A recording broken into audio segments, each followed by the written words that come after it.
Pisces, tignan natin kung ano yung mensahe para sa'yo. Keep in mind na ito ay general reading lamang kaya hindi po lahat makaka-relate. Pakilawakan ng isipan. At pwede nyo rin pong panoorin yung inyong other signs, Moon, Rising, and Venus. Huwag lang kayo lagi nagpo-focus sa sun sign po ninyo. Kung hindi pa po kayo nakasubscribe dito sa ating channel, please subscribe and hit the bell button para lagi po kayong updated every time na meron tayong uploads. Kung nais mo namang mag-avail ng ating private readings, ng ating rituals, at ng ating Tiars products, meron tayo dyang Tiars EA necklace. At meron tayo ditong Tiars bracelet. So, para saan nga ba yan? Pampaswerte po yan sa love life, sa career, sa business, sa health, sa kaperahan. Saan pa? Sa travel, sa pregnancy, okay din po yan. Pwede rin kayong mag-wish dyan. Tuturo ko sa inyo kung paano mag-wish, yung tamang pag-wish, at kung paano yan alagaan once kayo po ay nag-avail. Pangontra din po yan sa kulam, sa barang, sa sumpa, sa mga nag-i-evil eye po sa inyo, sa mga, naiinggit. Actually, pwede nyo rin naman makita kung sino ba yung mga taong totoo sa inyo. Wala rin yung friend mo na to, nagdududa ka sa kanya, ayun, pwede mong i-wish na ipakita sa'yo kung yung tao ba na to, yung specific na tao na to ay totoo ba sa'yo. Kaya kung interesado po kayo, mag-direct message lang po kayo sa ating Facebook page, Tarot Intentions by Alian Reyes. Nandyan po yung link. At saka kung wala kayong Facebook account or messenger sa WhatsApp, lalagay ko na dyan sa description box.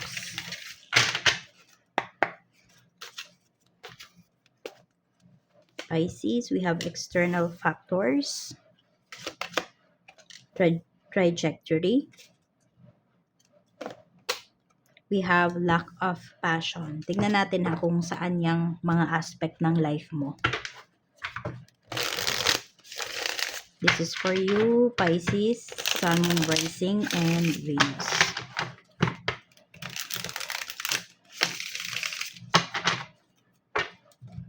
Ano tong external factors na ito?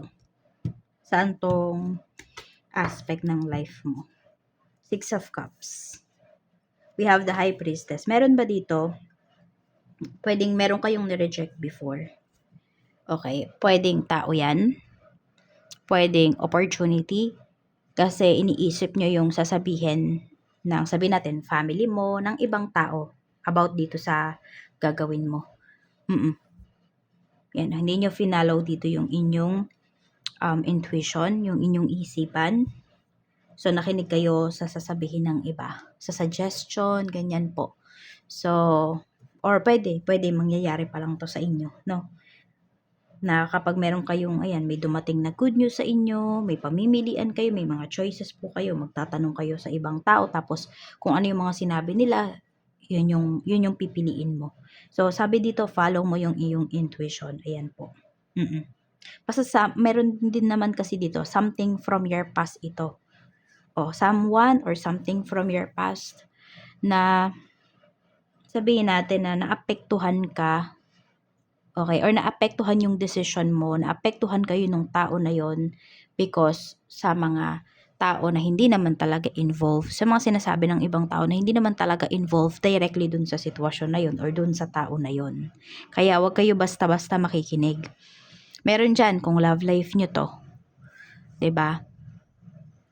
Kasama, sabihin natin, close mo nga yung tao na yon na nagsabi sa'yo. Pero, totoo ba yung tao na yon sa'yo? Pinagkakatiwalaan mo yung tao na yon, pero totoo nga ba yung sinasabi niya sa'yo? So, diba sabi ko sa inyo, makikita nyo dito kung totoo ba yung isang tao pag nag-wish kayo. Yan. Yung tipong ganun. Kaya, follow mo yung intuition mo. Hindi lahat ng close mo, hindi lahat ng pinagkakatiwalaan mo nagsasabi sa'yo ng totoo. Tignan natin ano tong trajectory. Saan may progress sa life mo ngayon. We have judgment. So, meron nag-aayos ng papers dito. Or may hinihintay kayo, citizenship, visa po ninyo, permanent residency, or naghahanap kayo ng trabaho. Napakaganda ng energy dito. Wala na pong paghihintay. Ayan. Sulit yung mga sacrifices ninyo pagdating dito. Sulit yung mga nilaan nyo na oras, na pera, time, effort, lahat-lahat na. Yan, may good news kayo na marireceive doon sa inaayos nyo po na yan. Kaya, papuntahin nyo talaga dyan yung positive energy ninyo. We have Page of Wands, meron tayo ditong lack of passion. Santo, we have Three of Pentacles, sa trabaho yung pinapakita po dito. Ayan. Pwedeng na de-derail, tama ba? Na-derail kayo pagdating dito sa work po ninyo. Meron pinapakita rin dito because yung in-expect mo dun sa mga kasama mo na magtatrabaho sa certain project. Pwedeng hindi sila yung tao na in-expect mo. Meron naman, pwedeng yung expectations mo dun sa mga tao na yon hindi na-meet. Kaya po, ayan. More on, nandun din yung disappointed ka. Hindi mo rin nailabas, no? Hindi mo rin napakita yung dapat gagawin mo. Pwedeng may humadlang. Yan po ang pinapakita rito. Kaya, yun, yung iba, parang tinabad na kayo. Parang, sige, okay na yan. Ganun na lang. Kahit na ang dami mong plano towards dun sa project na yun. Check naman natin, kamusta yung iyong emotions. Three of Swords. Ayun nga, disappointed kayo. Nasasaktan kayo ngayon. Okay? Alam mo yung feeling mo, heartbroken ka. Yung ganyan. Hindi mo alam kung kailan ka mag-heal. Five of Pentacles. Ito naman po yung nasa isipan ninyo. Yeah, ito yung isipan ninyo. Nahihirapan kayong i-digest yung mga nalaman ninyo, yung mga nangyari sa life ninyo. Ayaw mo din muna ng kausap. Yung umiiwas ka, nag-overthink ka, pero umiiwas ka na madagdagan pa yung pag-overthink mo. Ganyan po ang nakikita ko rito. Yung iba naman sa inyo, sobrang need nyo na po ng makakausap talaga. Sobrang need nyo na ng counseling, yung ganyan. So, pwedeng sobrang heavy nung mga naiisip po ninyo na hindi mo alam kung saan ba yan patungo. Ano ba yung pupuntahan mo, yung tipong ganyan. Naguguluhan ka na talaga. Mabigat yung mga nasa isipan mo ngayon. Parang kapag, kunwari may tinanong ako sa'yo, Pisces, hindi mo alam kung ano yung isasagot mo, ganyan. Yung iba, pwedeng heavy yung yung kaisipan ninyo. Yung iba naman po, pwedeng blanco yung inyong isipan. Yan. Depende kasi yan kung paano ba kayo mag-process ng emotions, paano kayo mag-process ng mga information.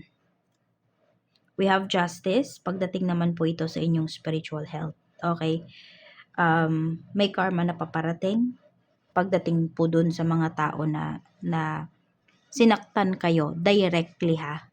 Pero kung indirectly naman kayong nasaktan ng isang tao, tapos yun nga, unaware siya na yun pala yung masasaktan ka pala dun sa ginawa niya. So, mapapag-usapan po yan. Pero meron kasi dito, hindi ko alam kung nasa yung mga planets nyo, tama ba? Yun, tama ba if I'm not mistaken? Basta nasa 12th house siya. Marami po sa inyo, Pisces. So, ayan, mabilis yung karma dun sa mga tao na nanakit po sa inyo. Kahit hindi nyo yan, kahit hindi, sabi natin, hindi mo yan intention. Okay? Hindi mo man naisip yan na sana makarma yung mga taong nanakit sa'yo. Hindi mo naisip yung ganun, no? Pero darating po yun sa kanila. And mawi-witness mo yun. Ganyan ka-powerful. Yan, kung marami kayong planet sa 12th house. Lalo na kung basta pwedeng nasa Saturn 12th house yung po sa inyo. Talaga protected kayo, divinely protected kayo. Tignan natin. Blessings na marireceive mo. Blessings naman po na marireceive ni Pisces. We have King of Swords. Tingnan natin kung ano pa yan ha. Nine of Cups. And we have 10 of Cups. So, blessings talaga, no? Meron po dito isang male figure, okay? Na sabihin natin na parang siya lang yung kailangan mo. Siya lang yung kailangan mo makausap para maging okay ka.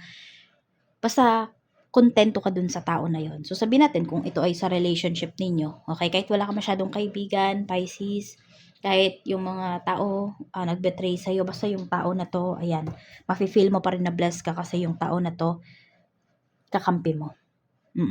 Yung tao na to, very honest sa'yo. Ayan, may tao dito na very honest sa'yo. Meron tayong 9 of Cups at saka 10 of Cups. So, may progress nga po talaga doon sa mga bagay na ginagawa mo, na inaayos mo. Kaya, huwag ka masyadong mag-overthink towards doon. Sabi ko nga, positive yung dalhin mo na energy doon sa mga ginagawa mo na yan, sa mga nilalakad mo. Blessings talaga. Mafe-feel mo talaga na sobrang blessed mo. Contentment, mararanasan mo yan ngayon. Mararamdaman mo yan. So, ito yung heartaches na to, kung yung iba sa inyo, no, yan pa yung nararamdaman ninyo ngayon, mapapalitan yan. Magiging buo ulit yung puso mo. Yung, yung pananaw mo sa life, magiging maganda yan ulit. Yung akala mo wala ng pag-asa, mayroon pa. As in, basta yung mga expectations mo before, na hindi na hindi na pasayo, hindi tumugma sa mga plans mo, mas maganda pa yung mararanasan mo dito ngayon. Masasabi mo na kaya pala hindi nag-succeed yung bagay na yun kasi para pala ako dito. Tingnan natin. Energy naman ng mga makakasalumuha mo.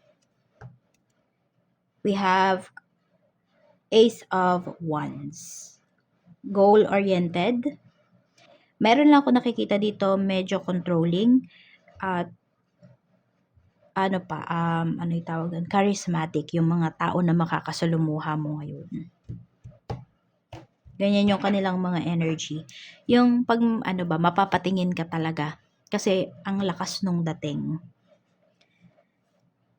Sa work naman, Ace of Swords. We have the Hermit. Ayun, tuloy parang mas gusto nyo na lang mag-work kayo mag-isa. Yung, kunwari ba, mga projects, ganyan, parang mas gusto mo na lang gawin yung mag-isa. And ngayon naman, tahimik naman po kayo pagdating sa inyong trabaho. Kahit ang dami nyong gustong sabihin, Pisces, mas pinipili mong tumahimik dito. Yan yung pinapakita na energy mo. Pagdating sa work. Tignan natin. Kamusta yung mga katrabaho mo? Ano yung tingin nila sa'yo ngayon? We have the Magician. So, iniisip nila na, you have the magic, kayang-kaya mong gawin lahat. Kaya marami din dito, no, na gusto kang makatrabaho. Oo. Pero more on aasa sila sa'yo dun sa mga gagawin. Ikaw naman may expectations ka sa kanila. 'Di ba? Nag-e-expect ka. Siyempre, may expectations ka pa rin sa mga coworkers mo, pero hindi nila mabibigay yun sa'yo. Meron din dito, no, na co-workers mo iniisip na you are also very charismatic. At parang nagayuma mo raw sila. Ganyan. Siguro napapasunod mo sila. Kasi ito, we have Ace of Swords. So, pag nagsasalita ka, parang, alam mo yun, hindi naman takot yung nararamdaman nila sa'yo pero napapasunod mo sila. Parang hindi sila makatanggi sa'yo. May ganyan kang, pwedeng gift mo yan. Oo. Basta ayun. Tignan natin. Sa negosyo naman, kung meron po kayong negosyo. Okay, sige. May naghahanap ba dito ng work? This week? This week ba? Ayan. May good news ka ba na marireceive kung ikaw ay naghahanap ng trabaho? We have Two of Swords. Dalawang pagpipilian yung sinasabi rito. Dalawang sabi natin, trabaho. Pwedeng magko-call ito sa'yo, mag-i-email sa'yo. So, bantayan mo yung mga binigay mo na number mo or email mo. Kasi meron ka marireceive po rito.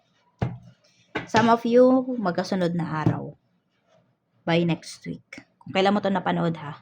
O bilang ka next week. Next 7 days, sabihin natin. Sa negosyo, we have 7 of Swords. May mga past issues ba kayo dito sa negosyo?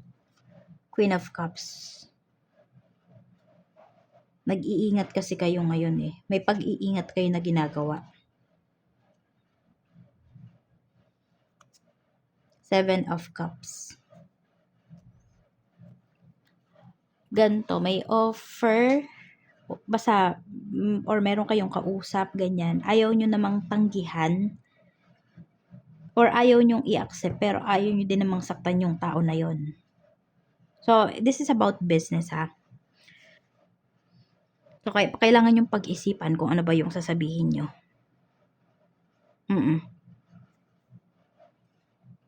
Hindi ko siya ma-process ng maayos. Masabi ba sa inyo? Pero meron dito, parang naguguluhan kayo, no? Hindi ko alam kung madami ba kayong choices. Madami ba kayong clients? Kaya, ito, naiisip nyo nang tanggihan yung tao na to. Once na mag-message to sa inyo. Or once na pumunta yan sa shop mo kung meron kang shop. Pisces. Tignan natin. Wheel of Fortune. Okay. Galante namang magbayad yung tao na to. Pero kasi sobrang demanding. Yun yung pinapakita dito. So, parang, naiisip mo na kagad na mai-stress ka lang sa tao na yan. Kaya parang kahit galante pa yan, ayoko na parang ganon. Kasi pwedeng naranasan nyo na yan before sa kanya. So, gusto nyo nang tanggihan. Yan. Kaya lang, hindi nyo naman alam kung paano ba kayo tatanggi. Ayaw nyo din naman kasi na siya, yung sabi ko masaktan, yung ganon. Pero masasaktan talaga yan once tumanggi kayo, 'di ba? So, tanggi na lang kayo kaysa ma-stress pa kayo. Just say no. Sabi mo na lang, 'di ba? Wala nang ganyang products, or sold out na yung products na yan, yung tipong ganun. Kung ano man yung niya, or yung date na gusto mo, may naka-reserve na, may naka-reserve na diyan, ganito ganyan. Full payment na, hindi na namin pwedeng i-atras, ganyan. Yes, kasi negosyo yan, 'di ba? Di man pwedeng sabihin mo kaagad ganito ganyan. So, kailangan may paliwanag ka. Para alam naman nung client mo na to kung bakit ka tumatanggi. Kung bakit hindi pwede yung gusto niya. Ayun, basta parang hindi siya sulit kahit galante pa yan. Napakadaming requests. Naranasan nyo na kasi before. So, pwedeng bumalik po yung client na to ha. Or pwedeng may bago kayong client na ganyan, super demanding. Kamusta yung staff mo naman? We have 8 of Swords. Ito din yung staff mo. May takot sila na nafe-feel, nape-pressure yung mga staff mo. Ito ang pinapakita, oh. So, alam mo yung tahimik pero may heavy energy pagdating sa negosyo mo. Yan yung nafe-feel ko. Tignan natin sa kaperahan naman. 5 of Cups. Ito yung energy ng kaperahan mo, overall energy. Ayan, may pagsisisihan ka rito. Kaya kung meron kayong pagkakagastusan, sabi natin, hindi pa kayo nakakagastos po ngayon. Napanood nyo yung video natin na to. At may darating na gastusin. Pero yun ay pwede nyo namang tanggihan. Tanggihan nyo po. Magsisisi daw kayo. Manghihinayang kayo dun sa pera na ilalabas ninyo. Maging firm ka daw sa decision mo rito in terms of your finances. Madadown ka kasi. Ito yun. Pwede nga iba sa inyo pagdating talaga sa pera yan, di ba? Yung about sa emotions na nararamdaman po ninyo. Kaya mag-ingat kayo sa pag-handle ng finances. Sa paglalabas ng pera. Check natin pagdating sa love life. We have 8 of Cups. Either meron dito na sobrang mag-e-effort sa'yo or merong umiiwas sa'yo dito ngayon. Hindi mo ba masyadong feel yung person mo? Tingnan natin ano ba yung unresolved issues niya. We have the Hierophant. We have 5 of Swords. Pwede kasi na meron siyang ibang karelasyon. Meron din po dito, pwedeng nalaman mo kasal yung person mo. Kaya umiiwas siya sa'yo ngayon. Or pwedeng ikaw yung umiiwas sa kanya. Dahil sa nalaman mo. Ayan, may betrayal kasi na pinapakita rito. O sabihin natin, merong ibang kausap yung person mo. Kasi iba sa inyo, pwede kayong, LDR, nasa LDR relationship kayo. 5 of Wands. Tingnan mo, 50-50 yung inyong energy. Ayan. Meron ba nasa arranged marriage ka or nasa arranged marriage yung person mo? Hindi pa niya alam kung ano ba talaga yung magiging decision niya towards dito sa inyong relasyon. Kaya binibigyan mo siya ng time para makapag-isip, lumalayo ka muna. Or para yung sarili mo din, binibigyan mo ng time para mag-isip kung ilalaban mo pa ba to or hindi. Sige, tingnan natin, ikaw ba yung pipiliin niya, ipaglalaban ka ba niya, pili kayo. Yan, pero kung gusto niyo talagang malaman yung energy niyo lang talaga ng person mo, magpa-private reading ka kung gusto mo. Pero kung hindi naman, ayan, or wala kayong budget, pili na lang kayo dito, okay? Balasahin muna natin.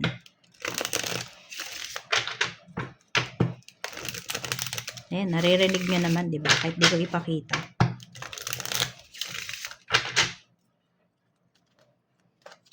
Para sa pumili ng number 1, number 2, number 3. Pause nyo lang yung video kung hindi pa kayo nakapili. Isa lang po yung piliin nyo, ha?